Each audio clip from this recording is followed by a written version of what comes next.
Tepat 2 bulan lalu, Gunung Lau disibukkan dengan hilangnya seorang pendaki bernama Rifki. Setelah dilakukan pencarian, akhirnya Rifki ditemukan dalam keadaan selamat. Videonya viral di media. Namun, cerita di balik hilangnya Rifki ini masih menjadi misteri. Sulit diterima pakai akal sehat. Percaya atau tidaknya, ini nyata ia alami. Cuma posisinya itu kan sebenarnya dia bawa sepatu, bawa jaket kan. Tapi saat ditemukan itu udah nggak ada. Jadi dia hanya pakai kaos, celana warna hitam itu celananya tuh udah dibalik tuh. Jadi udah dibalik, udah dibalik gitu. Bukan hanya Rifki saja, sebelumnya pernah ada kasus yang sama, bahkan pencarian dilakukan selama 4 hari lamanya. Ada apa sebenarnya di lokasi tersebut?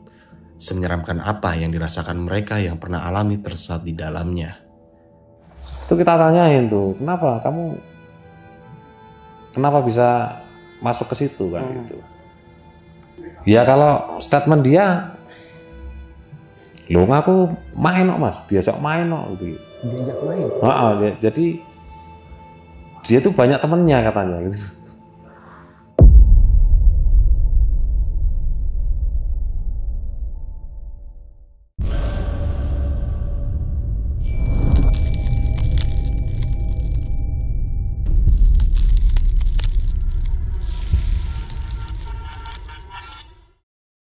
Selamat malam, Mas Budi.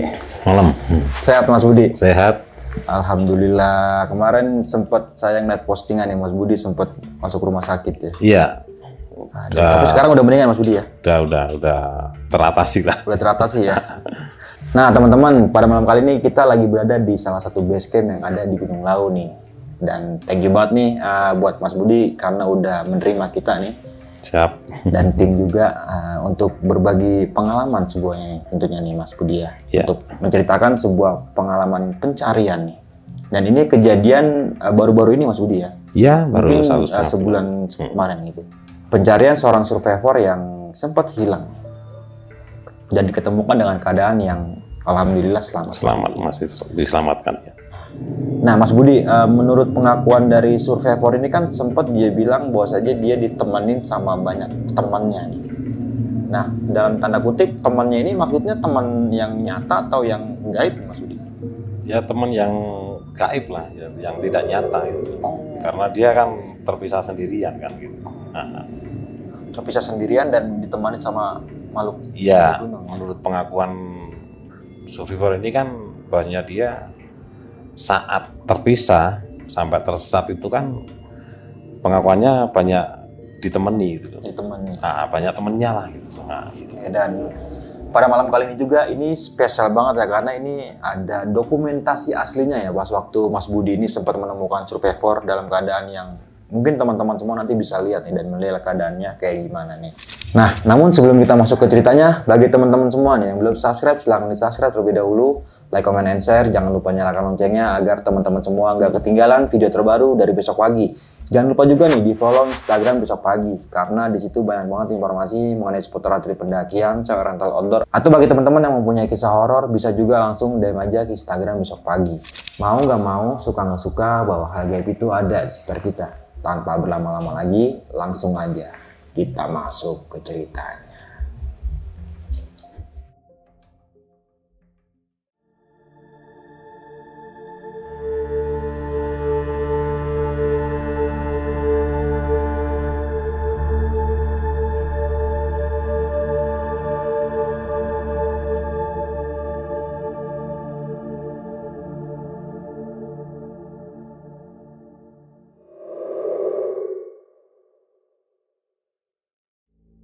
Nah, silakan Mas Budi diceritakan nih.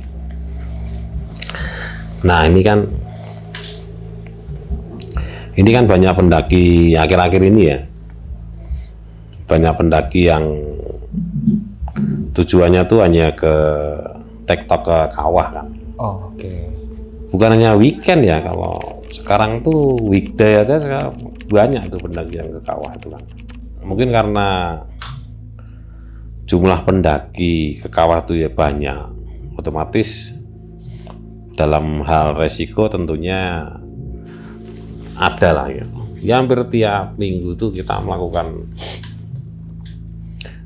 evakuasi lah, evakuasi entah itu apa ya, kram kaki kayak kesleo, terus kesurupan juga kan. Tapi ada ya hal yang menarik saat itu, mungkin kejadian baru 1,5 bulan yang lalu mungkin ya. Baru banget berarti nih Mas. Baru ya. Nah itu 4 pendaki dari Sragen itu ya. Mereka 4 rombongan. 4 rombongan naik, masih terlalu sangat pagi tuh mereka.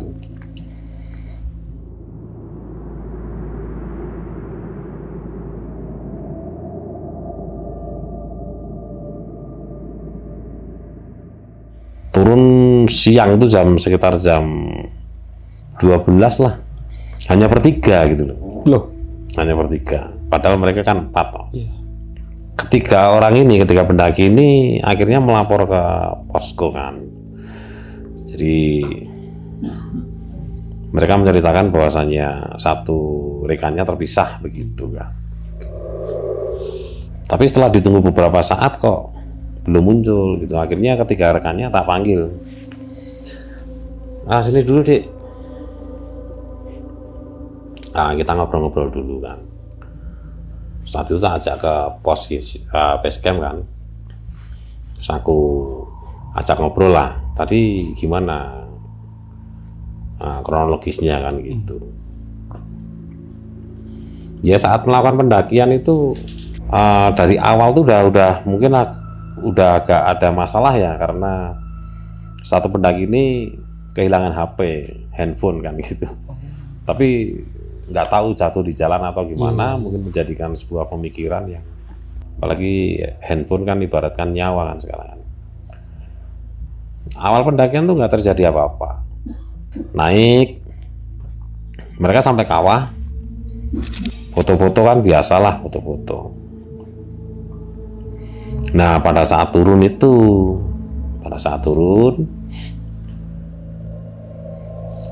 mereka turun menyusuri sungai kan. Jadi diakses lewat pos 1 itu kan. Nah itu belum terjadi sebuah keanehan gitu. Nah tapi selepas keluar sungai, akhirnya masuk jalur utama di pos 1 lah, itu satu orang ini agak aneh gitu loh. Jadi apa ya, kayak sedikit blank gitu. Jadi diajak komunikasi sama temennya tuh nggak nyambung gitu loh. Nggak nyambung kan. Ketika temennya nggak mengira apa yang telah terjadi kan gitu. Nah terus akhirnya di pos 1 tuh akhirnya ini satu pendaki itu nama aliasnya tuh Bencong. Jadi itu meninggalkan ketiga rekannya itu loh. Pokoknya lari lah. Lari mengarah turun. Akhirnya dikejar lah sama temennya. Bingung temennya yang 3 kan nyari. Akhirnya mereka naik lagi, udah di pos 1 gitu. Nah terus ya pokoknya kalau diajak komunikasi sedikit apa ya, nggak nyambung lah gitu. Agak ngeblank gitu ya. Agak ngeblank gitu loh. Nah dari situ mungkin ada gangguan ini sih, lebih ke faktor X ya. Nah, terus akhirnya diajaklah turun sama ketiga rekannya, ayo turun.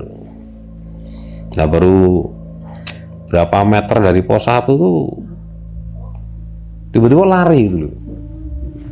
Lari mendahului teman-temannya, lari lah. Lari, dikejar sama ketiga temennya kan. Lah begitu dikejar itu salah satu dari temennya itu mengalami kram kaki gitu loh. Jadi jadi ya, terhambat gitu ya. Pengejaran jadi terhambat, akhirnya kedua rekannya akhirnya mengkondisikan temennya yang kram itu kan, menemani lah. Saat kakinya udah mulai enakan, akhirnya mereka jalan lagi. Jalan itu sambil mencari. Bahkan ketiganya tuh sempat masuk ke ini, ke jalur yang ke studio alam itu kan. Tapi belum sampai bawah sih, belum sampai bawah. Itu kan kayak lembah sungai kan gitu. Nah, belum sampai bawah ada 4 pendaki yang dari studio alam juga kan gitu. Ditanya, Mas lihat teman saya itu, nggak ada Mas, nggak ada. Oh ya udah, akhirnya mereka balik, dicari-cari nggak ketemu, akhirnya mereka turun toh. Nah turun ke pos ya, melaporkan itu kan. Nah itu kronologi awalnya seperti itu sih, dari hasil investigasi aku sama ketiga rekannya kan gitu. Nah terus pada akhirnya teman-teman yang di pos, aku dan teman-teman kan melakukan koordinasi kan, mungkin anak ini lari kemana kan gitu loh. Kita koordinasi, akhirnya dari ketiga temannya tuh kita libatkan, kita suruh menceritakan kembali untuk menjadikan acuan kita untuk melakukan penyisiran kan gitu. Nah saat itu kita ada beberapa sih, ada lumayan tuh, kita kumpul, kita bagi kalau dari pos 1 lepas pos 1 ke sini tuh hanya mungkin ada sekitar 3 atau 4 akses gitu, maksudnya lepas jalur gitu. Itu udah kita bagi, dari sungai sini ada, terus yang menuju ke Sakura Hill juga ada, pokoknya 4 titik itu kan, 4 titik itu kita plot di situ. Jam 2 itu kita melakukan penyisiran. Pada akhirnya dari ketiga seru ini nihil semua kan. Akhirnya kita kumpul di bawah pos 1 karena hari juga sudah mulai gelap. Kita turun, kita ngumpul dulu. Nah di sini, di base camp sini, jadi kita melaporkan hasil penyisiran tadi kan dari ketiga titik. Nah akhirnya kita juga memberikan edukasi ke 3 temannya itu, memberikan pengarahan lah, intinya itu kan agar di cross check kembali kan gitu.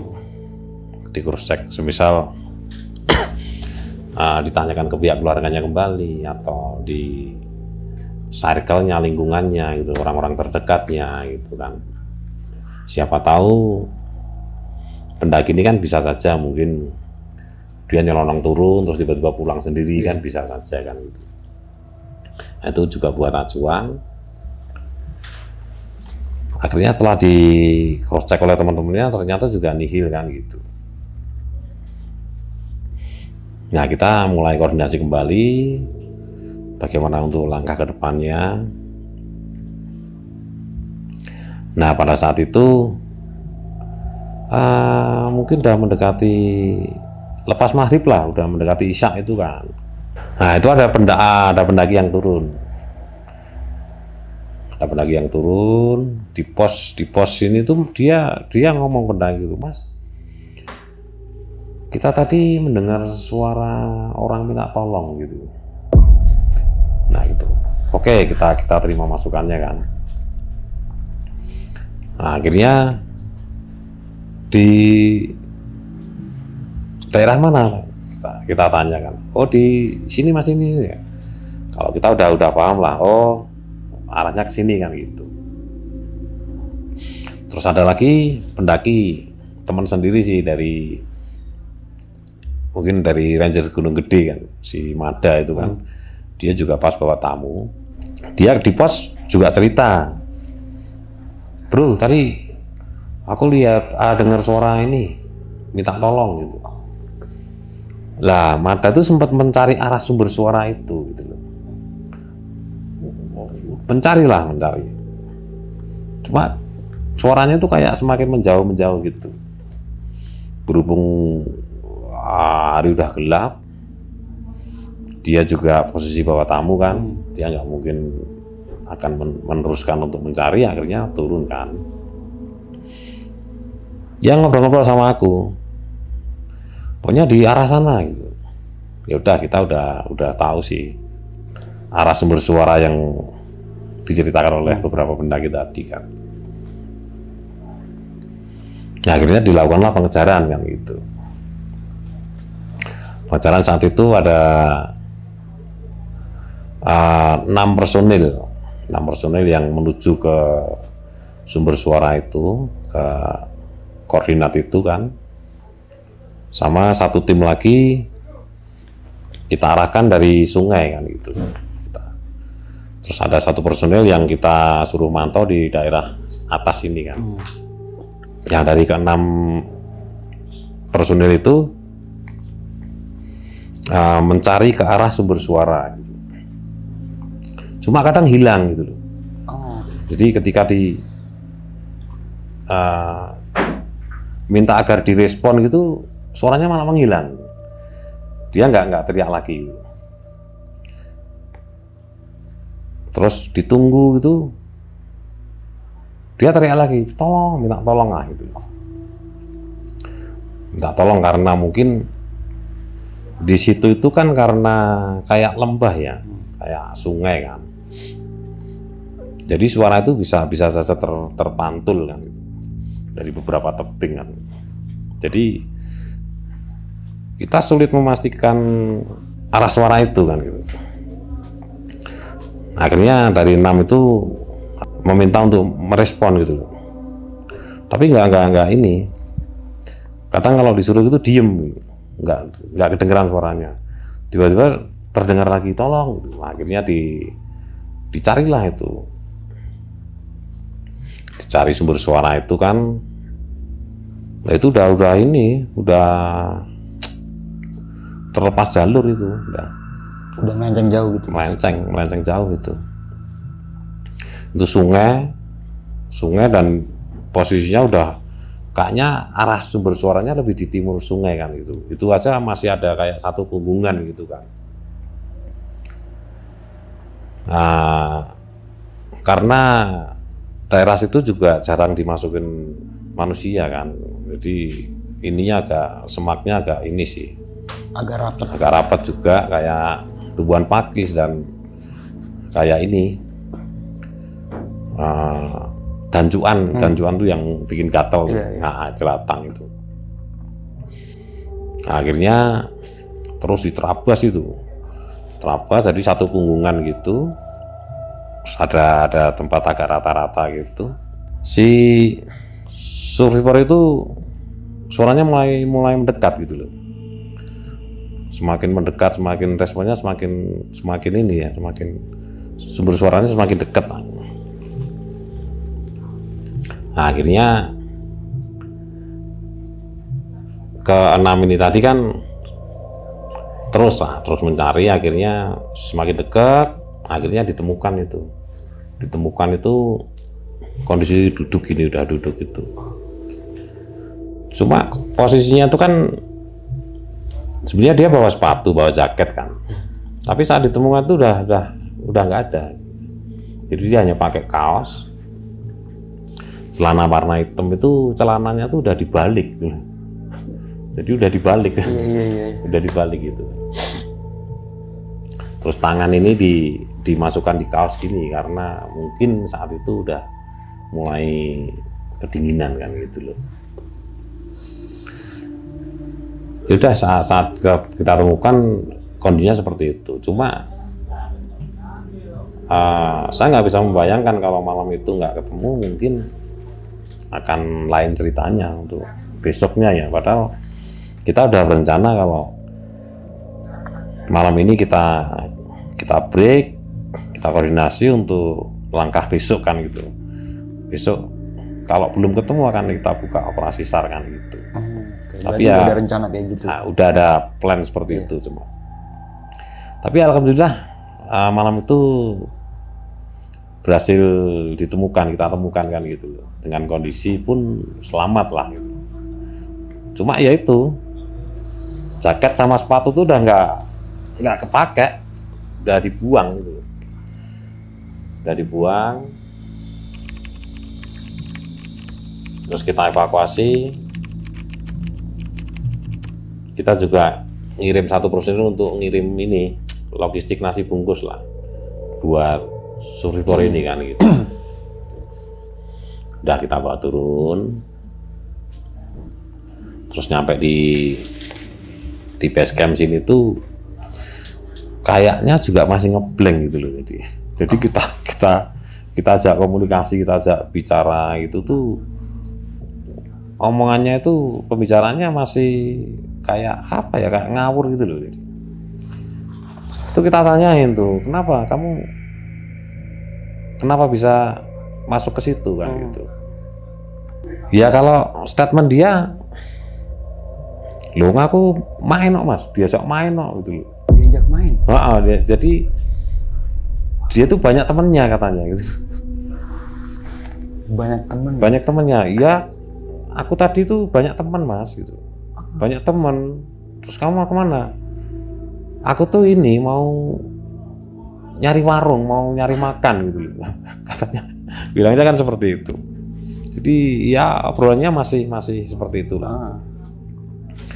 Wah, kita tanyain tuh sampai ya lucu juga sih kadang. Terus ya itu tadi bilangnya diajak main gitu, diajak main. Terus sempat lah, jaket mau kemana? Jaket sama sepatu. Nggak tahu mas, tadi tak ini kok, tak taruh di kayak gubuk gitu. Kayak gubuk? Iya, tak taruh di gubuk mas. Jaketku tuh tak taruh di gubuk, sepatunya juga. Terus aku diajak main sama banyak orang sih mas tadi ya, banyak yang nemenin gitu loh.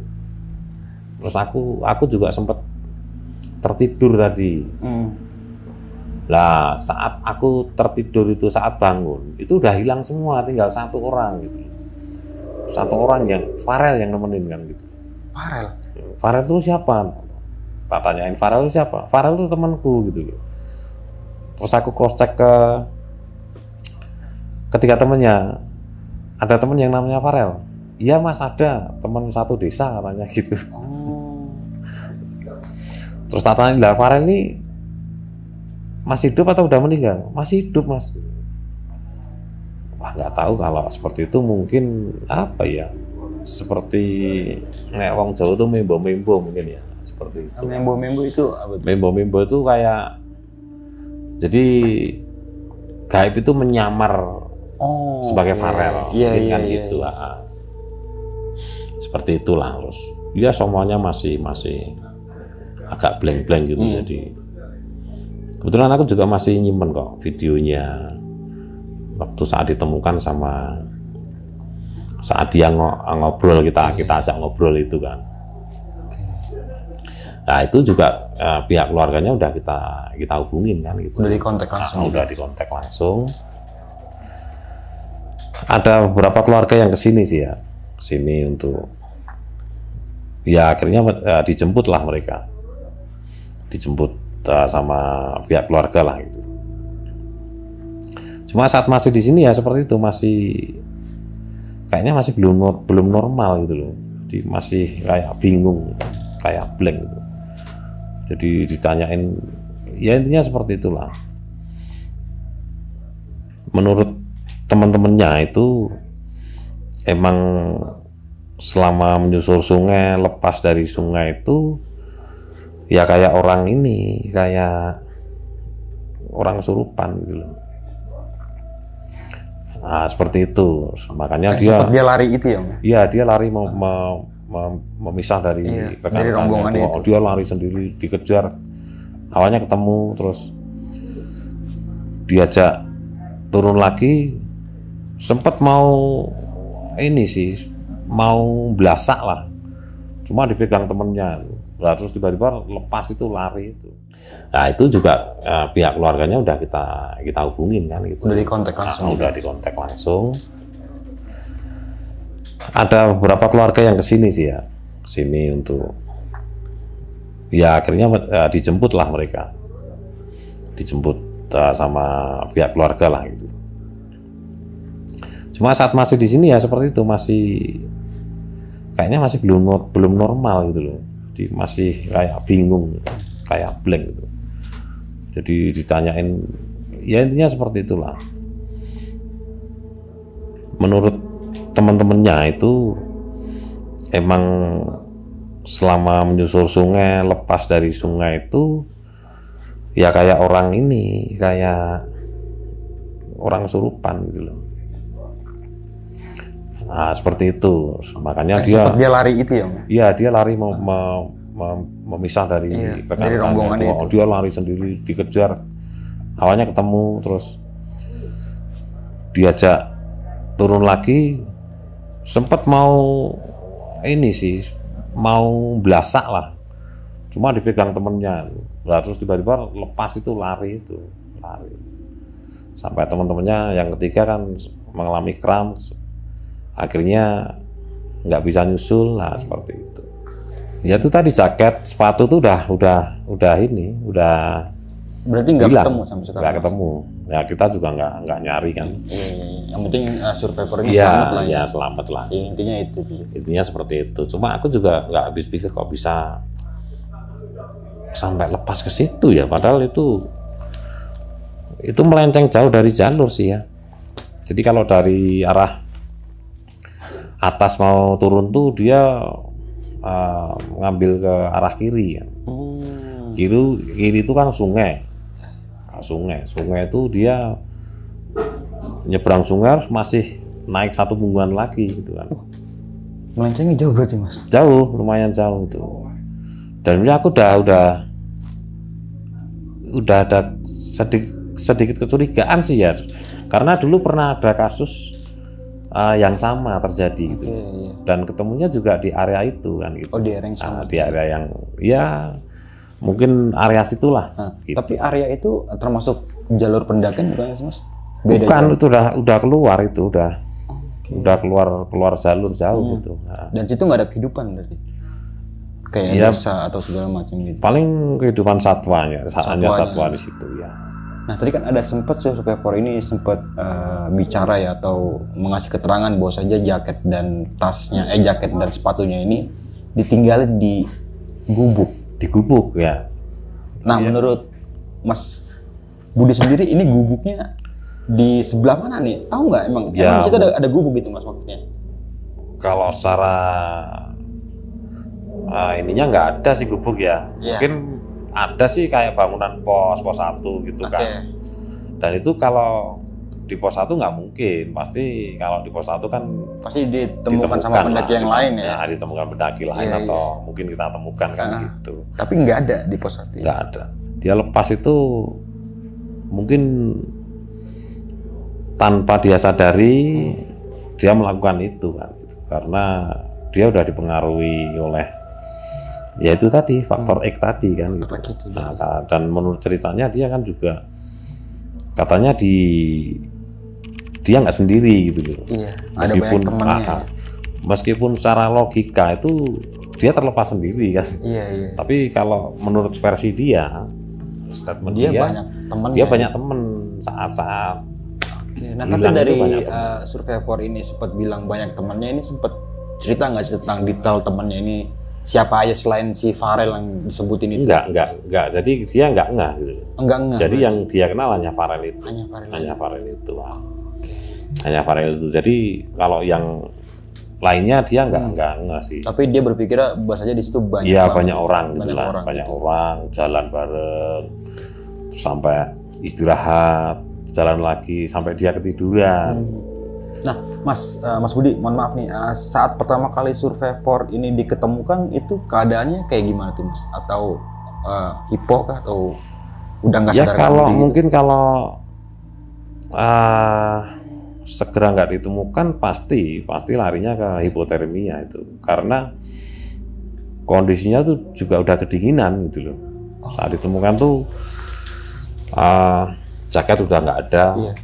Dia nyeker sepatu aja udah dibuang kan. Dan dia cuma memakai kaos yang tangannya dimasukin ke dalam gitu, Mas. Jadi tangannya dimasukin ke dalam kaos gitu, sambil gini nih, sambil agak menggigil gitu kan. Dan itu celananya juga udah dibalik itu, udah dibalik. Maksudnya yang di dalam di luar gitu? Iya gitu. Jadi mungkin dia sempat melepas celana. Tapi dipakai lagi dengan kondisi terbalik gitu. Iya, mungkin Mas. Iya, itu ketika tak tanya kenapa celanamu kamu balik? tadi itu basah mas, makanya aku balik gitu. Loh, Kan sebenarnya sama aja. iya.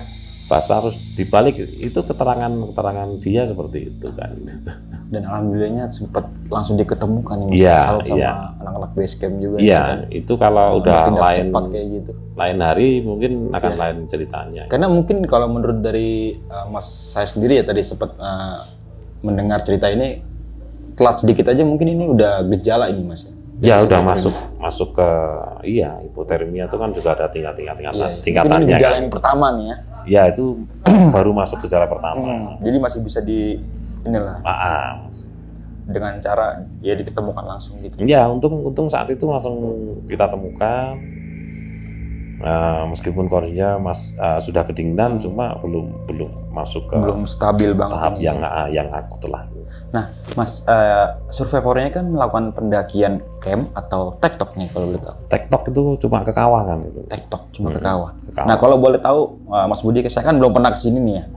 Dari sini ke kawah itu estimasinya berapa jam kira-kira, Mas? Untuk estimasi paling 3 jam. 3 jam sampai Iya. kawah. Nah, sampai kawah dari base camp ke kawah itu estimasi 3 jam lah. 3 jam. Nah, dan itu kan bisa diakses melalui Banyak jalur. enggak 2 jalur. 2 jalur Kalau aja. dulu itu kan jalur pos 2 kan. Jalur pos 2 ke kanan itu kan tapi pakai tali kan, di situ juga agak kemiringan tuh sekitar 80 derajat lah gitu. Cukup lumayan tinggi juga. Iya, agak lumayan itu. Ekstrim. Terus karena semakin banyaknya animo pendaki, itu menjadikan kita juga kepikiran gitu loh. Pikiran karena selalu banyak lah, apalagi weekend kan sampai untuk lewat jalur itu juga harus antri-antri kan gitu loh. Dan itu tali juga selalu kita perbarui setiap 2 bulan sekali kan. Nanti takutnya saat dipakai terus nanti putus atau apa. Soalnya kan dulu juga pernah ada kejadian tali putus gitu loh. Di situ juga. Iya, di situ dulu. Berarti kan sebelum kejadian ini tadi Mas Budi sempat cerita hampir setiap minggu mengevakuasi di sini. Iya, evakuasi itu Entah itu dari kejadian yang berat sampai yang ringan. Iya, lebih tepatnya kejadian ringan-ringan. Yang ringan aja gitu. Sampai mengakhiri sampai habis. Sampai meninggal lah gitu. Itu nggak ada kan Mas? Selama ini belum sih. Kalau mungkin dulu sudah ada pernah kejadian sih, tapi udah lama gitu. Terus yang aku terakhir evakuasi di jalur tali itu dulu pendaki dari Jogja atas nama Alam itu sempat terjatuh karena mengalami putus tali gitu. Itu kondisinya juga secara fisik memang dia besar sih ya. Itu dengan berat badan 105. 105 saat turun itu mungkin dia karena sepatunya agak licin, Mungkin terpleset gitu. ngambil pijakannya juga mungkin nggak tepat. Iya. Dia terpleset, terus dia meraih tali lah karena fisiknya terlalu gede berat badannya. Itu saat itu hanya tali pramuka itu ya. Loh. Tali pramuka yang putih itu loh Mas. Iya, yang putih itu Iya. lah. Karena kan kalau dulu kan belum seramai ini ya, jadi Oke, masih aman-aman aja. iya, mungkin ya. maksudnya orang yang menuju kawah itu bisa dihitung jari lah gitu loh. Beda kalau sekarang kan hampir tiap hari kan. Karena lagi zamannya TikTok ya, Iya, mungkin lagi jadi FOMO lebih aja cepat sih, ya. gitu ya. Oke, Mas Budi, kita kembali lagi nih ke topik awal ya, cerita pada malam kali yang dimana survivor sempat diketemukan dengan keadaan selamat ya. Nah, sebelum kejadian survivor ini Mas, sempat ada nggak sih kejadian yang lain-lain tentang ada pendaki yang sempat diajak sama makhluk sekitar gitu untuk diajak main? Kalau seperti itu mungkin ya banyak juga sih ya, tapi di kondisi TKP yang sama itu dulu pernah ada juga lokasinya juga sama koordinatnya di situ kan. Kalau dulu itu juga ini malah anak seorang anggota sih dulu ya. Itu padahal dulu tuh udah jalan di jalur utama gitu. Terus tiba-tiba aja dia duduk terus ya ada yang ngajak gitu loh. Itu Tiba-tiba aja gitu. Iya, tiba-tiba diajak kalau masalahnya dulu saat kita temukan itu dia masih blank, jadi nggak mau cerita apapun gitu loh. Tapi intinya diajak lah sosok perempuan gitu kan, makanya dia ngikut. Ikut, lokasinya sama gitu loh. Kalau dulu malah sudah 4 hari itu. Sampai 4 hari? 4 hari itu. Baru diketemukan? Tapi ya itu kita temukan tuh kondisinya udah lepas baju sih. Tapi masih selamat. Masih selamat ya. Jadi bajunya udah dilepas, dia duduk di bawah pohon besar gitu. Dia cuma diem gitu. Itu udah kalau mungkin selang 1 hari aja mungkin lewat lah, katakanlah gitu kan. Itu di tempat yang sama juga. Makanya kemarin aku berpikir apa ke arah situ lagi ya gitu. Ternyata iya gitu. Oke. Tapi belum kepikiran sampai sejauh itu Mas, mungkin pada iya, cuma punya feeling aja nih. Punya feeling ke situ gitu loh. Karena mungkin kayaknya sih ya ini sih agak usil juga mungkin ya, karena dan itu pun mungkin karena juga faktor pendakinya mungkin mereka merasa terganggu bisa saja kan. Merasa terganggu bisa saja. Nah, Mas Budi, selama proses pencarian survivor ini ada kejanggalan nggak sih yang dialami oleh rekan tim pada saat itu?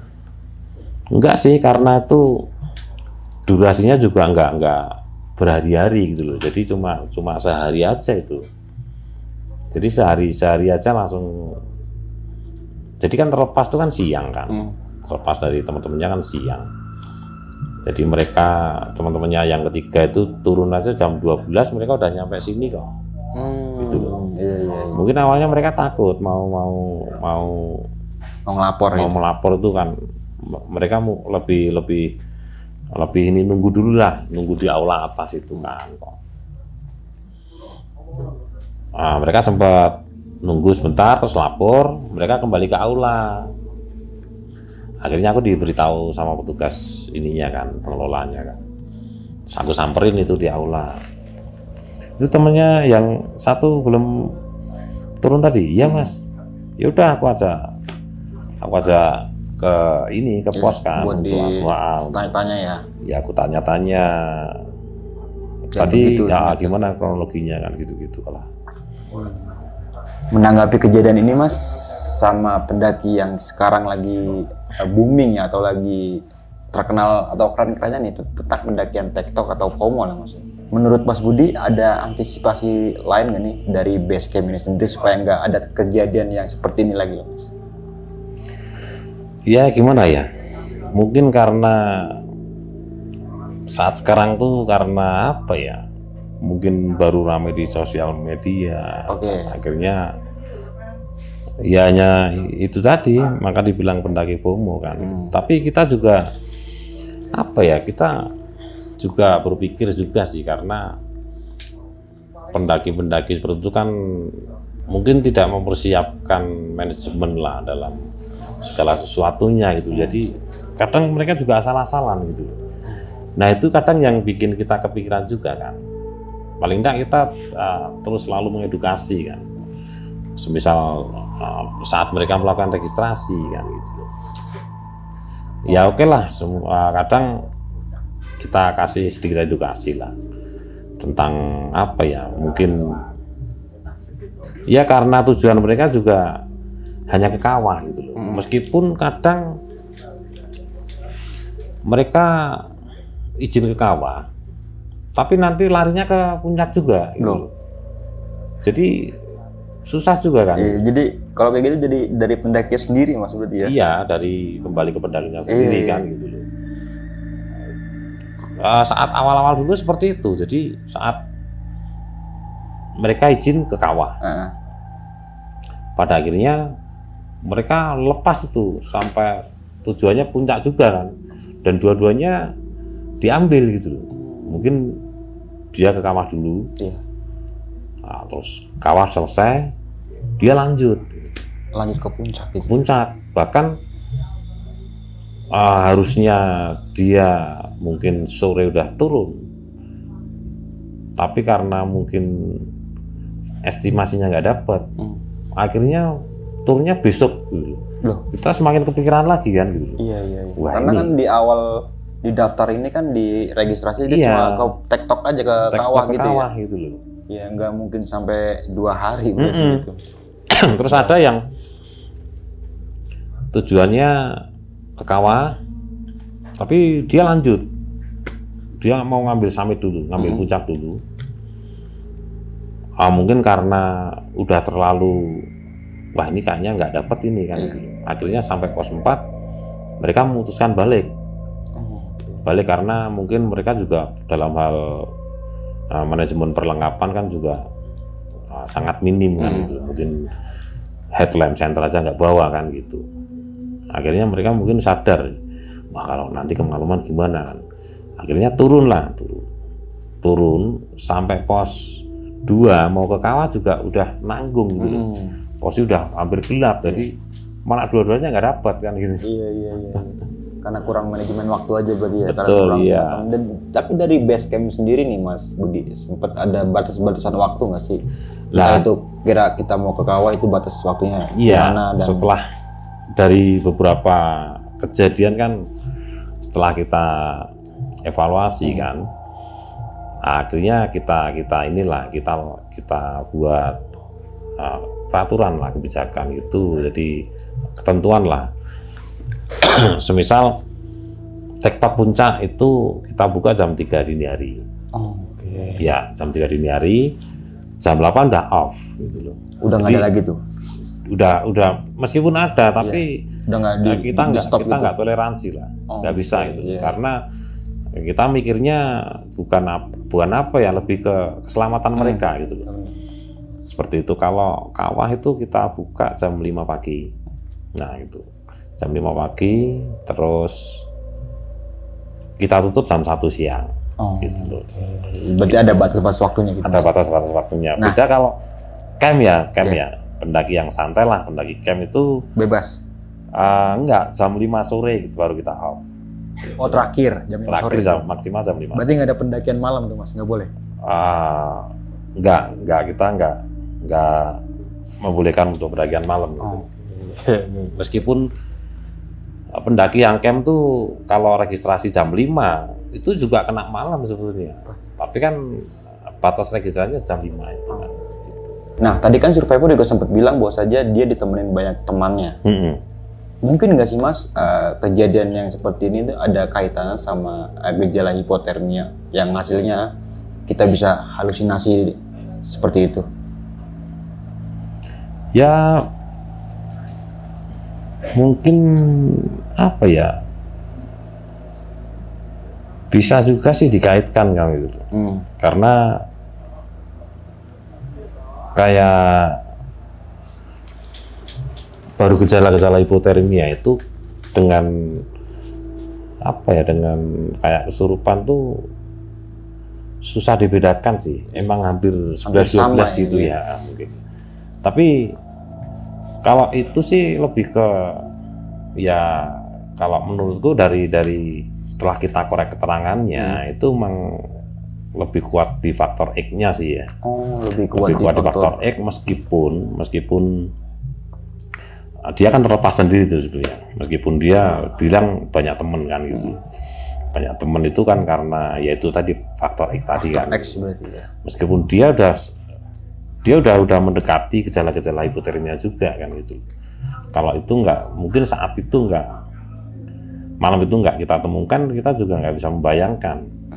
Mungkin udah ganti hari, itu kondisinya udah mungkin lebih parah dari itu mungkin ya.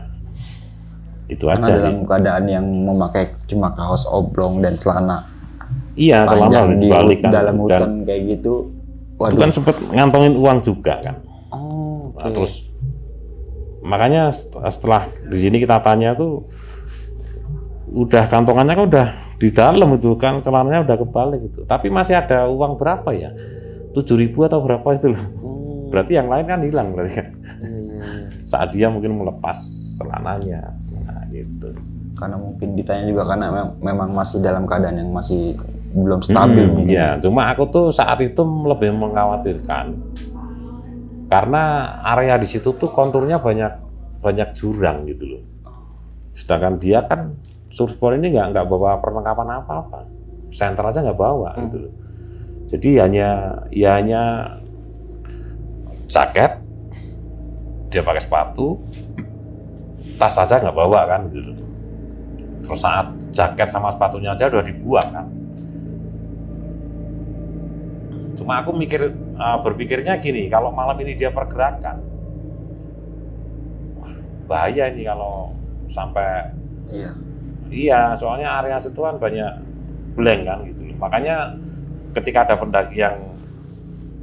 dua pendaki yang melapor bahwasanya mereka mendengar suara minta tolong, itu langsung kita kejar. Soalnya kita tahu arah koordinatnya kan area situ kan banyak jurang kan. Kalau dia pergerakan saat itu bahaya gitu.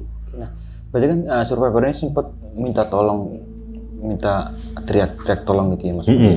Sempat nggak sih ditanyain kok suaranya tiba-tiba hilang, tiba-tiba enggak gitu? Pas waktu diklarifikasi di bawah gitu. Nah, itu kan karena yang aku bilang tadi, area situ kan banyak kontur tebing gitu. Jadi suara itu bisa terpecah, jadi terpantul gitu. Mungkin karena faktor angin kan, gitu. Jadi ke bawah angin, ketabrak tebing, mantul lah gitu lah. Kadang seperti itu lah. Halo sob, sebelum lanjut ke video, gue mau kasih tahu nih bagi teman-teman semua yang mempunyai cerita horor, kalian bisa langsung aja kirim cerita kalian ke Instagram kita, yaitu dengan keywordnya besokpagi.edv atau ke email besokpagi.ch@gmail.com. Tunggu apa lagi? Langsung aja kirim cerita kalian segera. Nah, pertanyaan terakhir Mas Budi, apabila kita dalam keadaan tersesat di hutan, nah menurut Mas Budi itu lebih baiknya itu kita kayak gimana tuh Mas? Apa kita tetap bergerak atau diam aja di tempat lokasi itu? Gini ya, jadi kalau kita menyadari bahwasanya kita terlepas dari rombongan dan kita tersesat itu kaitannya dengan psikis dan mental gitu aja. Jadi kan ada apa ya? Ya kita harus stop gitu. Harus stop itu stop. Kita berhenti. Kita menyadari bahwasanya kita ini udah terlepas dari rombongan dan kayaknya tersesat ini kan. Kita diam. Terus kita berpikir gitu. Berpikir, menata kembali, terus melakukan perencanaan. Akhirnya kita harus mencari jalan keluar gitu loh. Meskipun itu juga nggak mudah untuk dilakukan kan. Ya kalau pendaki itu punya sebuah skill ya, katakanlah kalau masih awam. Nah, untuk mengelola mental aja dia kesulitan gitu loh. Nah itu.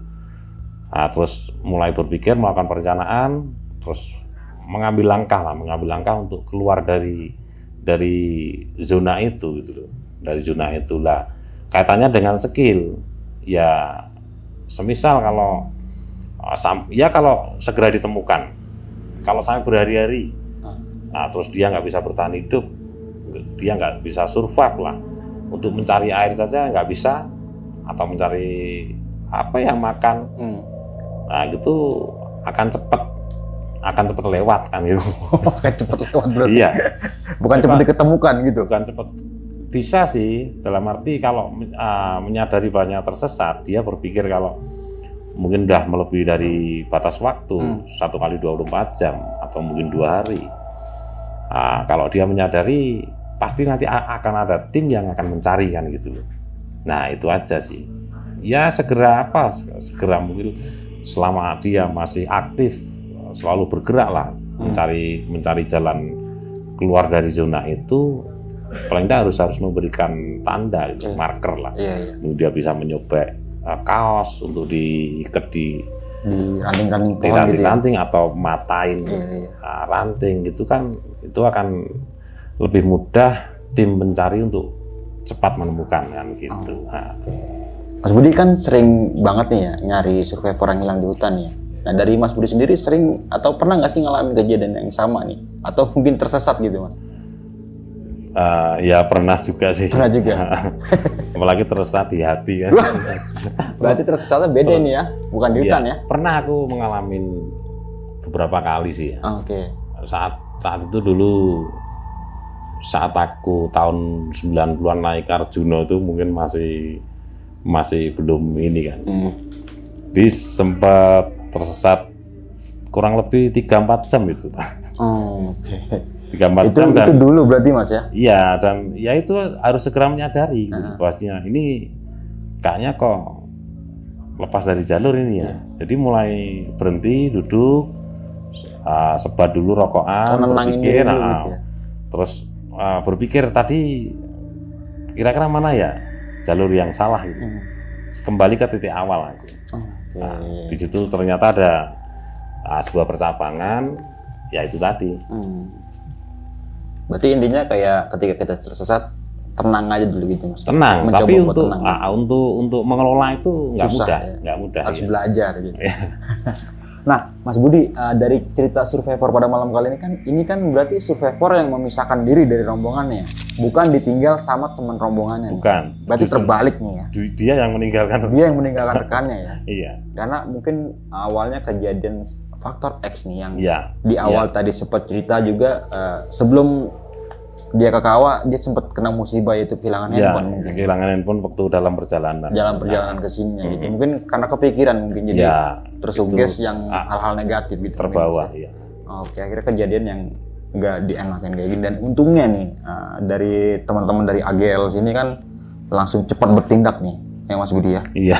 Nah, coba sih kalau nanti kita nggak tahu nih kayak gimana nanti. Dia lewat semalaman aja, mungkin kalau saya pribadi berpikir pasti bakalan lewat nih, karena dalam keadaan yang sudah diketemukan aja dia cuma memakai kaos dan ya itu dia udah ada keanehan dia pasti diketemukan gitu. Betul ya. Oke, Mas Budi, thank you banget nih Mas ya. Siap. Udah bukan datang ya, saya yang datang sini. Mas Budi, sebelum mengakhiri video kali ini mungkin Mas Budi punya pesan-pesan nih buat teman-teman semua, terkhusus untuk pendaki-pendaki yang sekarang lagi viral banget, yang lagi booming banget ya, pendaki TikTok atau running gitu. Apa ya pesan-pesannya ya?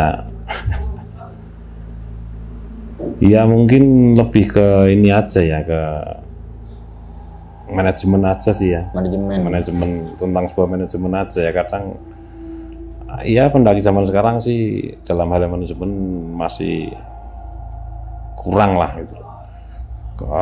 Apalagi TikTok itu kan, TikTok itu kalau dari jauh nyampe sini aja kan jam-jam segini udah nyampe sini. Mereka juga kan harusnya bermalam. Bermalam dengan di sini kan juga suhunya dingin. Mereka juga nggak bawa sleeping bag kan gitu loh. Itu yang membuat nanti otomatis dia kan nggak bisa tidur secara nyaman gitu loh. Istirahatnya kurang gitu Mas. Iya, kurang istirahat, kedinginan dan sebagainya. Akhirnya mereka begadang. Besok nanjak itu otomatis sangat mempengaruhi fisik kan gitu. Gitu aja sih. Untuk lebih tekanin lagi sama waktu dan kondisi gitu Mas. Oke, mungkin itu aja kali nih dari gua Bang Mange dan juga Mas Budi. Gua pamit undur diri, sampai jumpa di video selanjutnya. Assalamualaikum warahmatullahi wabarakatuh.